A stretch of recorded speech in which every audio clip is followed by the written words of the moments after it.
I get hundreds, sometimes thousands of comments on my videos, and today we're gonna be going deep into the comments on the recent deep dive on taxes. Here it is. Drew, welcome to the comment section. Hey, let's do it. These are all the comments directly on the latest deep dive, Do the Rich Pay Their Fair Share? DubeTube71 asks, this discussion only considers income taxes.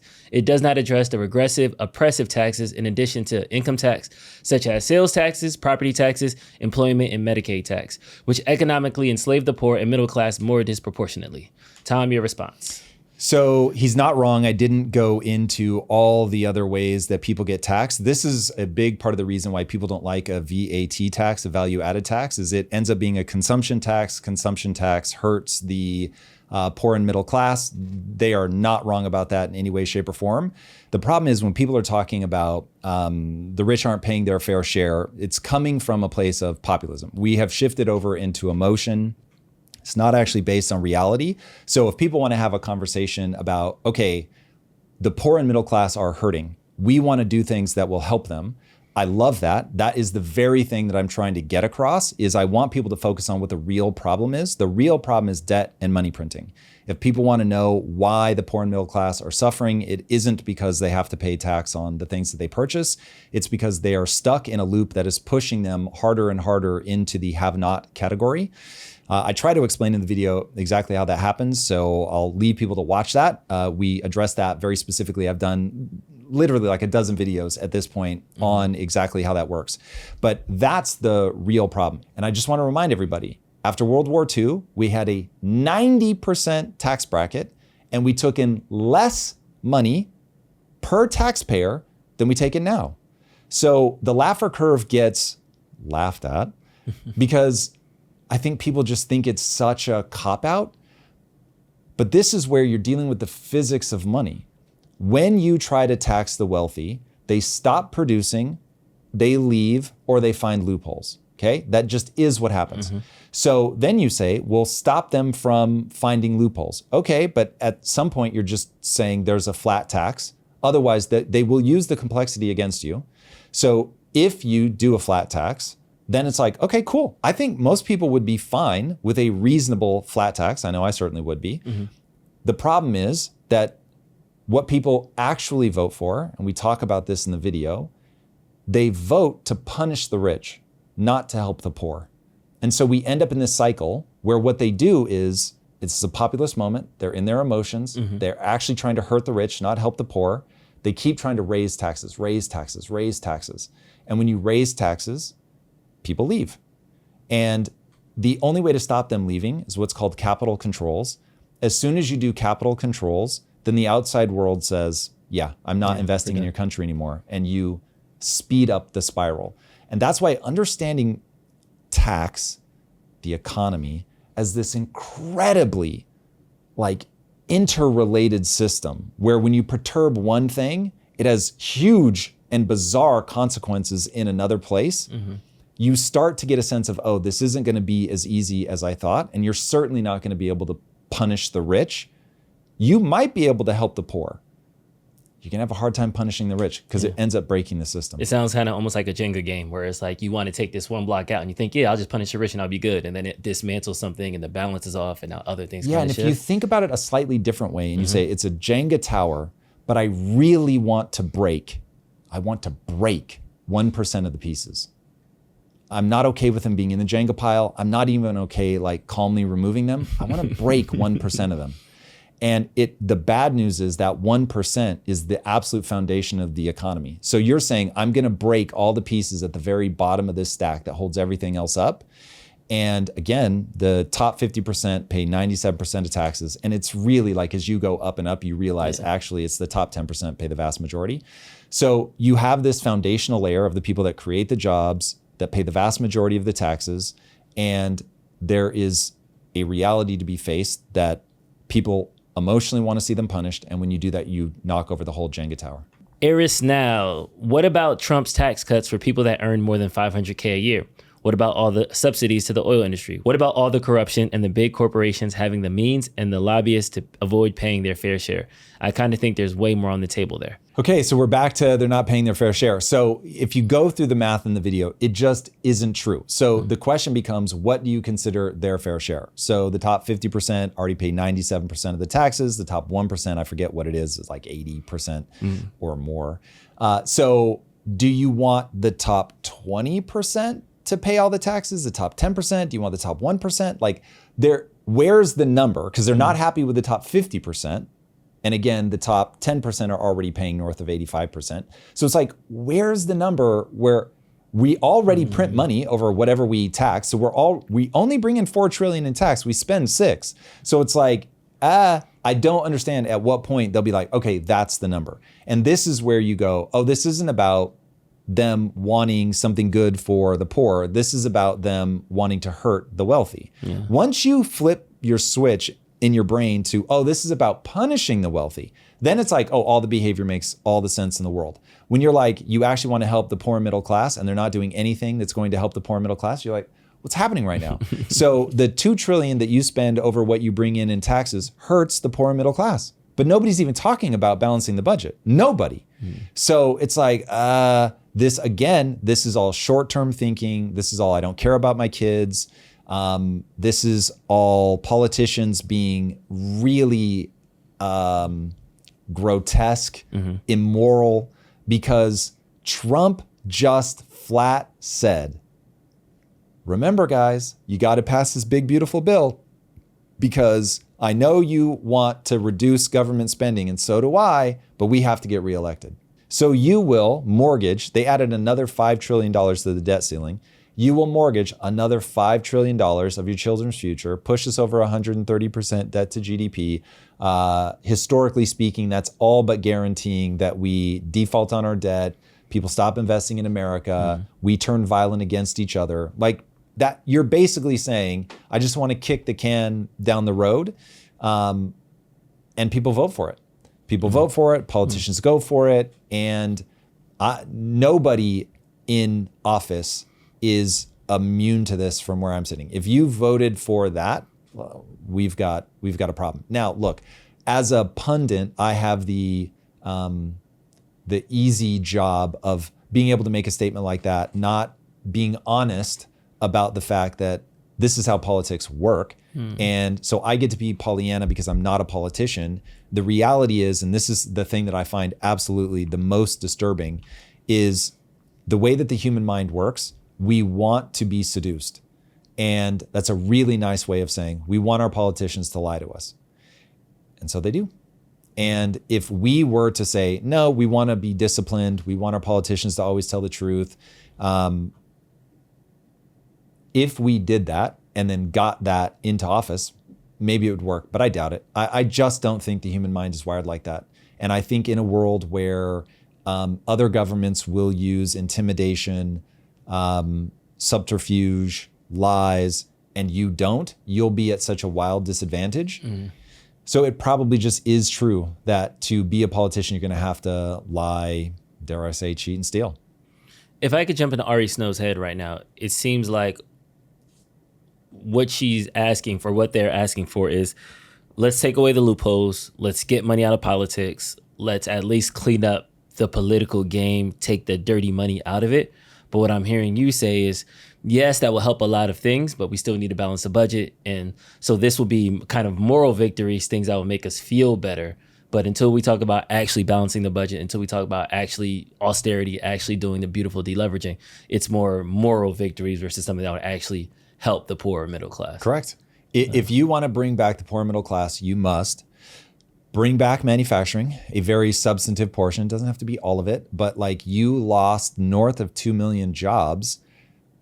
This is exactly what made it impossible for the average worker to negotiate their wages, because I just go, no, then I'll just go to Bangladesh. I'll go to China. I'll go to Paraguay, whatever. And I'll find somebody that can do your job. And that's the glory of going global, is for people that are invested, for companies, oh, heyday all day. Yeah. It's like, yeah, great. You've got no ability to negotiate your wages. I can go anywhere I want for the job. So yeah, you're screwed. And that's why when you get protectionist, it's a populist uprising. It's the people that have been disenfranchised saying, I'm not going to stand for this anymore. So I'm going to vote for a politician that's going to slap somebody around, that's going to be protectionist. I mean, this stuff is so predictable. That's the moment that we're living in right now. And I mean, if Trump can grow his way out of it, that'll be phenomenal. Because that's the card on the table that I never talk about, because I don't want to be, even bringing it up now, it's weird. My brain starts glitching because I know if I hand people this get out of jail free card, they're going to play it to their own detriment. But if it is possible to grow your way out of this, but Drew, it's so unlikely. So I don't want to pretend that it's not there, but ooh, buddy. A lot of things will need to line up in order to make that a lot true. of things. Yeah. So let's go back to it. So you would have to bring some manufacturing back. You would have to balance the budget. You would have to start working the debt backwards to get to the place where you're not going to go all the way back to 3% in 10 years, but you might be able to get there in 25 years. But every year you'd have to be making meaningful progress. And remember, part of that meaningful progress could be growth. But so deregulation is a big thing. Shout out to all my deregulation haters. The part that you don't want to deregulate is the part where you can create monopolies, where labor is exploitative. Yeah, like there are. We don't want to go back to the Gilded Age, but once you realize that the Gilded Age had massive inequality for a very different reason than today has massive inequality, then it's like you won't make the intellectual error of being like, what'd we do to get out of the Gilded Age problem? Because it was regulation. But it was regulation because there was like nothing. Like you had one guy like controlled all of oil. And so it's like, okay, oil, the railroads, like it was like Russian oligarch style back then. So cool, you did sensible regulation and you got to the point where the average worker started having some power, all amazing. If you try to use that playbook now, when your real problem is debt and money printing, you'll be like, why isn't this working? In fact, it's making the problem worse because we already have a gazillion regulations on us. Now you want to start stripping dumb regulations. You don't want to strip the ones that protect people. You want to start stripping the dumb regulations that are just unnecessary red tape that slow everything down. So get rid of that stuff, unleash growth like energy. You gotta make energy, man, for all the AI needs. You don't want to overburden AI. The turnaround on crypto is brilliant. So it's like, okay, there's things you want to do there to make sure that we're going in a good direction. But you don't want to look at the Gilded Age and think, oh, let's just rerun the regulation playbook. LMAO 01. One thing I learned today is that Tom forgot the weight of spending $20 on taxes when you only have 100 versus the weight of spending $20 when you have 10,000. Out of 100 solutions, he picked black and white, while ignoring the rest, displaying them as they would not help at all. If they wouldn't help, there would not be policies like the big ugly bill and so much lobbying to get it to happen. Showing the questionnaire study where they picked tax the rich and displaying this in comparison of how bad taxing the rich solves the problem is only the starter of how simplistic Tom's conclusions are. While daily we worry about how to buy bread, millionaires worry about how to hoard money. To talk about it, you have to oversimplify it. The economy is extremely complex. I think people hide behind complexity to hoard money, to be honest, to keep people down. I mean, this is how bankers get bailouts. You just don't understand what they're doing. Yeah, it's really sinister. So I don't want to hide behind the complexity. I want to say, here's what I'm saying. Here's the effect that I think it's going to have. It's 85%. So I get it. I am oversimplifying, but there's a reason so that you can actually understand what I'm saying. So then we can have a conversation about, do I get it? Do I get the cause and effect of all this? So now going to the thing about we're struggling to buy bread and you don't understand the weighting of it all, and $20 for somebody who only makes 100, it's such a different game to somebody that has a ton of money. And they are so right. They are so right about that. The thing that I am really trying to be heard, debt and money printing. That's why bread costs $20. I know that's not literal, but it's like the reason that the cost of everything is going up is because of debt and money printing. And when you take your eye off that ball or you hide behind complexities, you just lose the forest for the trees. The problem is we have created a situation where bankers are going to win no matter what happens. Politicians are going to win no matter what happens because they can tax. Sure, it's only the top 50%. But in taxing the top 50%, they are able to break the middle class because the purchasing power is just going down, down, down, down, down, down, down. Mm-hmm. And the only way to escape that is to get into assets. So what do the top 50% do?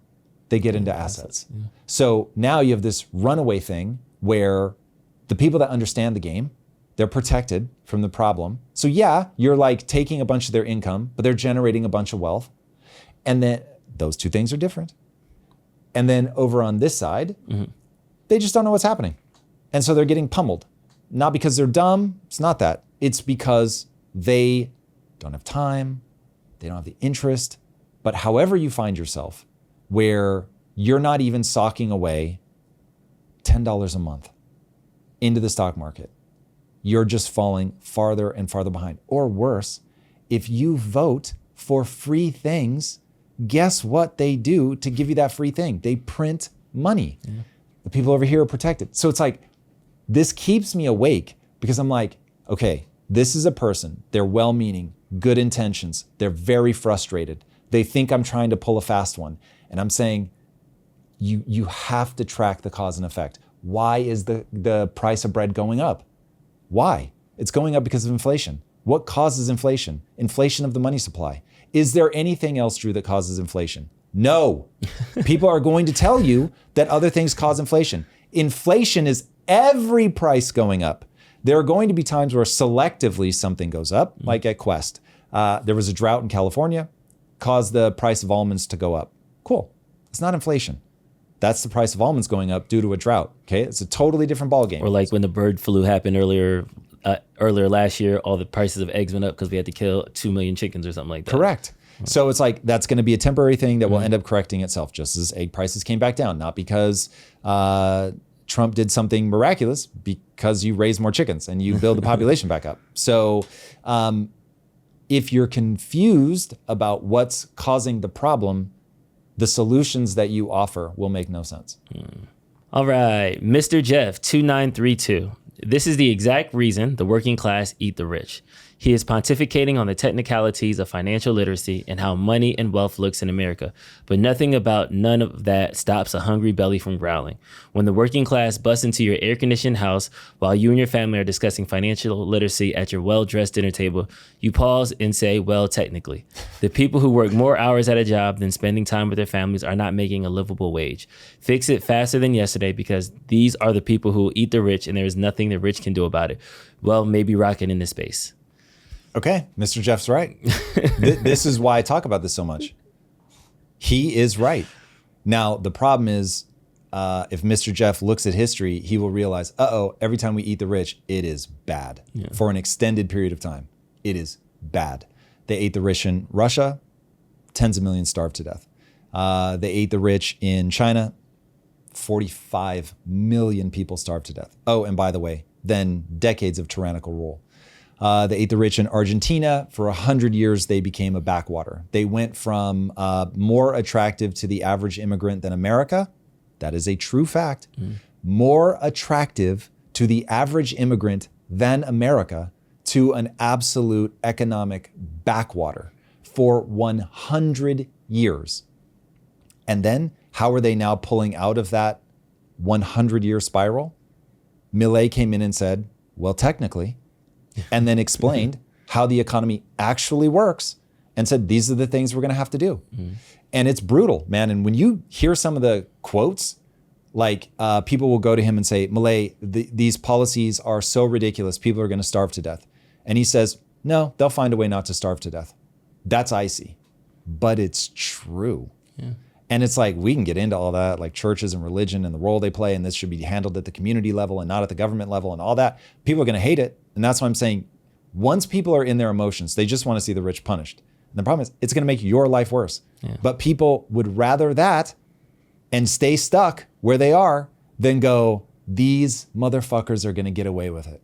I get it, man. But I am literally worried about the bang, bang at the door. And technically, it's not going to get me anywhere. So, but here's the problem. Mr. Jeff, I will have long since left the country. And that's where we're at. And that's what people don't understand. The wealthy will leave. I will get a private jet and I'll leave. And I don't want that, Drew, but I'm going to do that long before people are going to come knocking at my door. I'm selfish. If there's a thriving middle class, first of all, I have some things I'd like to sell you. And then also it stops me from having my head separated from my body. So I think you enjoy those two things. Yeah. We'll get back to the show in a second, but first, let's talk about a problem all crypto investors are eventually going to face. Most crypto platforms are terrible. They're either oversimplified or they are overly complex. Kraken, however, breaks that system. They built their platform for one thing, helping you go from beginner to expert without having to switch platforms. You buy that first Bitcoin with 3 clicks, and when you're ready to level up, then you're going to get access to the professional tools. It's ready and waiting whenever you want to move forward. Advanced charts, real-time data, trading strategies that actually work. This isn't some startup gambling with your money either. Kraken has been here for a very long time. They are the backbone of serious crypto trading and have been for about 13 years. While other exchanges collapse or get hacked, Kraken publishes exactly what they hold of your assets through proof of reserves, unlike the banks that we were just talking about. You get complete transparency. Click the link in the description right now and start trading like you mean it. This is a paid advertisement. This content is for educational purposes only and does not constitute financial advice. And now, let's get back to the show. Skep Swag said something that it actually bounces off of this. I understand the money printing problem. I get that you don't want to get rid of entrepreneurs, but acting like the richest people in this country aren't the ones printing the money is crazy. They also fund both sides of this crazy political system we are in. They have their thumb on the scale and always have. I mean, if you expect them to just be nice because we take less taxes, guess we can try, but what happens when they just continue funneling all the wealth upward? When's our next solution? Okay, this is a great comment. I really like this. So getting people to focus on what's actually the problem. Your actual problem is politicians, bankers, and then all of us that vote for this stuff. And as a reminder for anybody that doesn't know my backstory, I've spent a lot more time being broke than I've spent being wealthy. So I understand that people are going to look at me now and they're going to be like, yeah, well, this guy is wealthy. Easy and for so, you to say. Yeah. But I have spent far more of my life not having money than I've spent having money. I get where people are coming from, but what I like about this is it's pointing out that there's a reality to be faced, which is in 1913, the Federal Reserve Act was passed. That's the real question that people should be asking, not what happened in 1971 when we broke our final thread of a tie to gold. It's not like we were 100% tied then. We were, I think, 10%. Yeah. We broke that final strand. This drama began playing out in 1913. So in 1913, we create a central bank. Once you create a central bank, now all money is fiat. It's not tied to anything. If you want to bring it into existence, you can. And that's why they had to keep reducing the amount of gold that it was tied to, because they wanted to print. And in the beginning, though, when you create a central bank, they're pretty reasonable with the amount of debt that they bring on. And so in the beginning, you feel like this isn't such a bad thing. And it's only the people that have watched this play out in history that go, no, this is exactly how you steal from the people. Inflation is theft. And I don't know if any of the comments are going to be about that, but like that's the thing that you really want to attack. Because if you don't understand why money printing equals inflation, why inflation is the worst thing you can do for the poor and middle class very specifically, then all of this is going to be confusing. But that's the design. So modern monetary theory, which is the fiat system that we have now, which comes about because you have the Federal Reserve, the central bank. Once you have that system, you're able to bring a lot of money into the system through debt. Okay, it's great. It actually has huge advantages. And if we could keep that to call it 3% of GDP, you'd be great. You wouldn't have problems. But nobody does that. And so now, instead of being 3% of GDP, we're 122% of GDP. So at 130%, historically, that's been a breaking point. So you hit 130% debt to GDP ratio. If you stay there long enough, you will go into violence. So you have a civil war, you have a revolution. And I'm talking, it's usually pretty fast, like within 2 years. It's not like you have to stay there forever. Japan is the only country that's been able to avoid it. They've been there for a very long time and they haven't derailed. So it's not like an auto derail thing, but it's very problematic. So it's just, yeah. Anyway, so that is if we could stay at 3%, everything would be great. You would use debt to grow, which is exactly what you want to do. But the problem is growing is very hard. So people start at that 3% mark, and then they realize the growth is slowing down. People start voting for the people that promise that they can speed it up. Politicians very specifically then go, well, I know how to speed this up. I'm going to put easy money into the system. Easy money is basically low interest rate money. So they start putting low interest rate money into the system, which is inflationary because they do it through debt. This is where like you start to like all of these concepts become really important. The bad news is that I know I'm arguing with people who are in an emotional state. They will be offended when I say that, but they're in an emotional state. And if you can get them out of that and get them to start mapping cause and effect, like what leads to what? Like, okay, you want to tax the rich. What do you think that leads to? Well, Tom, it leads to more money in the system. No, it doesn't. You can look at history and you can see it doesn't play out like that. So it's like, if that's really your goal, and this is a thing that I do with entrepreneurs, well, I'll say, okay, look, I'll advise you what I would do in your situation, but once I've done that, you tell me what you want to do, and I'm going to tell you how to do that well. So it's like, if somebody wants to play the game, I want the wealthy to suffer. Okay, we can play the game. Let's talk about what we would want to do if we wanted the wealthy to suffer. It's actually very easy. Tax wealth. If you want the wealthy to suffer, tax their wealth because they're going to have to liquidate their assets. It will absolutely destroy them. The assets will start going down in value across the board because everybody's trying to sell them to be able to make the tax burden. This is why it can be so devastating for like a farmer when their parents die. If there's a huge estate tax, which you see in Europe a lot, where they're like, my dad just died. He left the farm to me, but now I owe 40% tax on that farm. The farm doesn't make those kind of margins. My dad was land rich, cash poor. So the only way for me to pay the tax on this wealth is to sell the property. So you can imagine if everyone had to sell their wealth all at the same time, people are like, well, I'm just going to buy all this stuff for a steal. Who are the people that are going to buy it? They're going to be the people that are flush with cash. So that's going to be banks, it's going to be governments, it's going to be the ultra wealthy. And so there'd be a tiny people at the top that would find a way to sort of balance it out. But to be honest, you would just start eroding the system because even those people would be like, well, everything that I buy, if it goes up in value, I'm going to have to sell it to make the tax.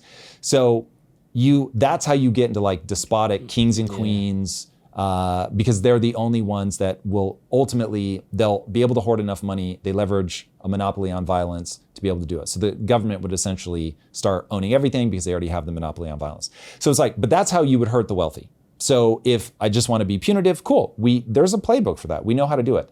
The problem is what ends up happening to everybody else. They're punished even more, or they're punished just as much. So you end up breaking the system. It ends up being a communistic regime. If Elon has to sell all his stocks and it affects your 401k, so now you kind of get hurt even though you're on the other side of it, stuff like that. Correct. Yeah, okay. So yeah, the very value of the thing goes down because everybody's having to sell a whole bunch of it to make their payments. You stop being able to aggregate wealth. That's beyond the scope of this answer, but it's like there are going to be all these knock-on effects. But the reason I bring that up is so people understand you can play any game well, but there are going to be, first of all, there's physics to how you make it happen. So it's not going to be based on emotion. It's going to be based on cause and effect. And then in addition to that, there's going to be second and third order consequences. And if you're not thinking through what those second and third order consequences are, the emotion can make it feel right. And this is why entrepreneurship can be so valuable for people, because when you have to make payroll, all of a sudden you get very clear-eyed about what works and what doesn't work. And the economy is like entrepreneurship. There are going to be things that bring prosperity, and there are going to be things that destroy prosperity. And they're knowable. We can look back in history. It's a very complicated system, so I'm not saying it's just do these three things and everything's going to work wonderfully. It's far more complex than that. But they're knowable. Like there's a cycle that repeats that Ray Dalio talks about endlessly. Once you understand the cycle, once you understand it's tied to debt, you can begin to be far more predictive. And this is why Ray has built the largest hedge fund in the world. He just understands that cycle better than anybody else. If you understand that cycle, you can look at any country and say, where are they in the cycle? I know where this leads, because again, just cause and effect. So yeah, you can punish the rich, you can help the poor, but oftentimes you can't do the same thing at the same time. So if you want to punish the rich, you're inevitably going to punish the poor because that's who generates the money that pays for everything. If you want to help the poor, then you're probably not going to be able to punish the rich. So it just is the way that it works. When people are in their emotional state and they want that angle, a lot of times it's if I punish the rich, it's going to add more money into the system, or maybe we'll spend more on programs, or maybe we can now afford healthcare and these other things like that.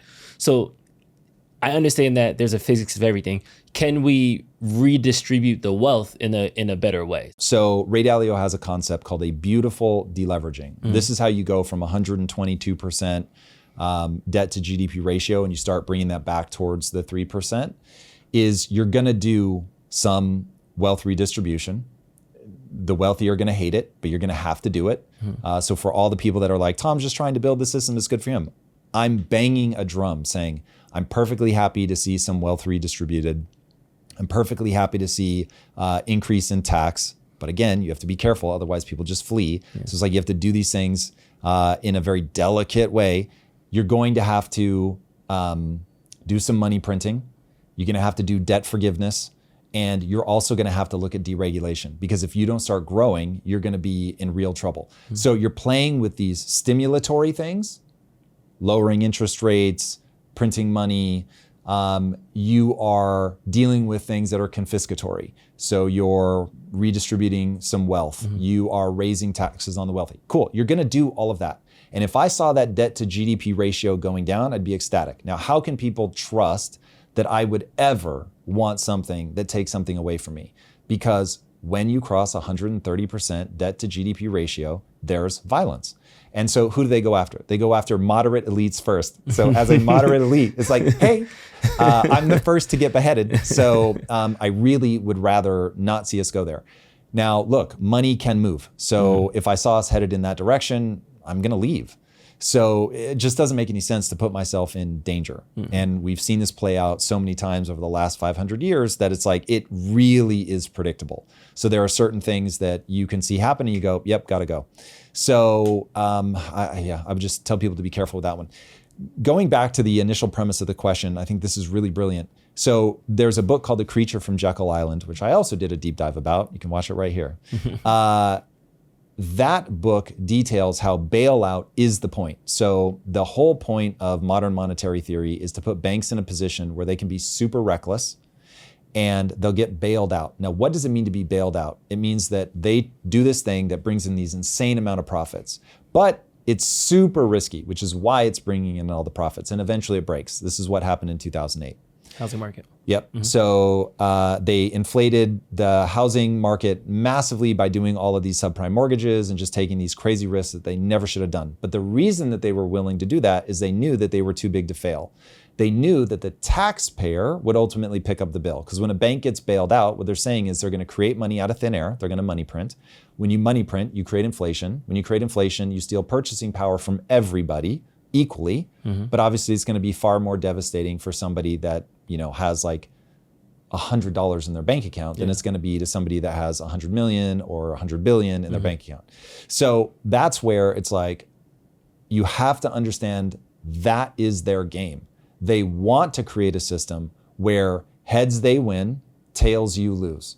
They literally can't lose. And this is why people were so outraged in 2008 during the bailout, was because these guys were paying themselves billions of dollars in bonuses for having fleeced the American public. It's wild. Crazy. And they can do it in public because people don't understand the cause and effect of economics. And so we find ourselves here. And the great news is, okay, this person has their finger on the right thing, which is, I know I'm being screwed by these bankers. But they then go a little too broad. Now, fair enough. People, here's the part that nobody is going to like. It is very rare that somebody can keep wealth unless they're smart. I'm not saying that you can't have a Nepo baby whose parents are like, listen, just work with this financial manager, shut up and let them do it. But ultimately, the financial manager is smart. You don't hold on to your money if you're dumb, full stop. So you've got people that they see how the system is set up and they're going to take advantage of it. Like I will tell you right now, I see what the system is and I'm going to take advantage of the system. But Drew, I am banging the drum about what we need to do to bring back a thriving middle class. No one is going to be able to say that I lied. I might be wrong about things, no doubt. The economy is complex. I like to say I understand the economy extremely well. Scott Besson would laugh at me. So, as the island of my knowledge grows, so grows the shore of my ignorance. The more I learn about this, the more I realize like, whoa, this game is very complex. So I don't want anybody to overesteem my abilities here, but I see the system and I'm playing it, and so I built a company, sold it, that generated my wealth. But I've since then added millions of dollars to my net worth by investing that money, by coming to understand how the economy works, investing wisely, and then reaping the benefits. And I'm screaming as loud as I can, the thing that I bet on is inflation. And I just go, where do I need to be? Knowing that inflation is going to happen. I put money there and it works all day, every day. And so anybody can do it. You can buy a fraction of a share. So the modern stock market is really a miracle because it's so accessible financially. Intellectually, it's a totally different game. And I get it. People are trying to raise their kids. I built a company and sold it for $1 billion and didn't know how to invest money. So I'd put all my time and energy into making money. I didn't know how to invest it. So I have nothing but empathy for people that are like, bro, I am working 2 jobs. I'm trying to put my kids through school. Like I'm just trying to get by. And for the love of God, I want to hang out with the people that I love every now and then. I don't want to spend all my time on this. I get it. But ultimately, the system is rigged. It's rigged against you, but you can play it. And once you understand how it's rigged, then you can start making moves. Be careful. Don't get out over your skis. Don't assume you know something that you don't. As much as I think that I understand things now, I'm very cautious in my investments. Next one, the Mandrake mechanism. Tom, sincerely love your stuff. You're too smart to not see how the elite's ability to borrow against unrealized gains is the largest major factor contributing to this problem. By allowing it, you incentivize money printing at the highest level. I'm a huge fan, but you're ignoring this constantly, and your analysis is making your arguments insincere. Okay, so I love that he brought this up, and I love that his name is the Mandrake mechanism, which is bailouts. So this is a great point, and this is probably something that I should talk more about. And so shout out to the comment section. This kind of stuff is actually really useful to me. Okay, so what he's talking about is when you have cheap money in the system and you have assets, you can borrow against those assets. The way that modern monetary system is set up is the bank can make that money out of thin air. Now, I'm not ignoring this because I rail against inflation all the time. I'm saying stop printing money. That's my whole thing. Stop printing money. So debt comes in 3 flavors. So you've got government debt, you've got private debt, you've got corporate debt. So this is where he's getting private debt. So letting people just go ham on private debt is inflationary. And so 100%, this person is not incorrect. So to make that go away though, you have to say, once you try to do capital controls from the top down and you say, we're not going to let people borrow more than whatever, I think you're making a mistake. The reason that you're making a mistake is the trade-off that you make by having the system that we have now is that you're saying, okay, we want to generate a lot of growth. We want to make money easy so that there are a lot of businesses, so that people will start things, build things, create things, focus on innovation. Okay, this is hugely advantageous to that. And the strongest argument that people almost never make against my whole railing against modern monetary theory is that if you go back to a hard money system, the growth is going to slow down. It's just really hard to get additional money. So all of this is a trade-off.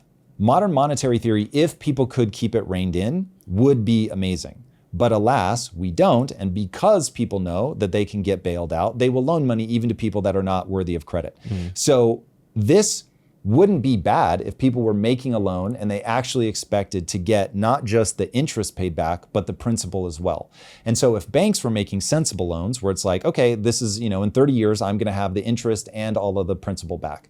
But the reality is what they do is they just let people roll it over, because they can loan out up to, Drew, do you know the answer? Do you know, okay, if I go to a bank and I give them $100, do you know how much they can loan out of that $100? Isn't it all 100? All $100. That's crazy. So there used to be a limit, and I think this might be what they're calling for, and I would be totally here for it. Make them have reserves. Make them have, Drew, 80% reserves, 70%, but it's not zero. Yeah. So I love that. And I'm very glad they're bringing it up, and I'm going to start banging on more about this. I think this is awesome. If you go to banks and you say, if somebody gives you $100, you've got to keep $80 on hand. Word? Yeah. Now you've still got money that'll come into this system, that 20%, but you don't have the absurdity of the 100%. Wouldn't that lock down the money in the flow of the system though, where there will be less mortgages, less loans, less smaller credit card lines, things like that? Yeah. So this is one where I would need to look at it more to know what the right number is. But I'll tell you right now, the right number is not zero. That's wild. Like you're just saying, please do a run on the bank. If a bunch of people roll up to any major bank right now and they say, give me my money, that bank will collapse. The bank is insolvent. And most of them will hold around, it's like 9.3% or something. But legally, they actively changed it because it used to be 10%. And they actively changed it to 0. So we are in this wild money printing era where politicians and bankers are either dumb or corrupt. The bankers are corrupt. The politicians could be dumb or corrupt. But it is really, really insane. But again, there are 3 flavors of debt. He's only addressing one of them, but I'm glad that he brings it up. It is something I should talk more about. All right, that's all I got. All right, everybody. Thank you for being a part of the comment section. We are in there all the time reading these things. It means the world to us that you engage with this content. I really believe that we can together make the world a better place, but we really do have to map cause and effect. Until next time, my friends, be legendary. Take care. Peace. If you like this conversation, check out this episode to learn more. The hashtag #EatTheRich racked up over 185 million views on TikTok alone. As wealth inequality hits absolutely absurd levels, there have been increased calls to tax billionaires out of existence.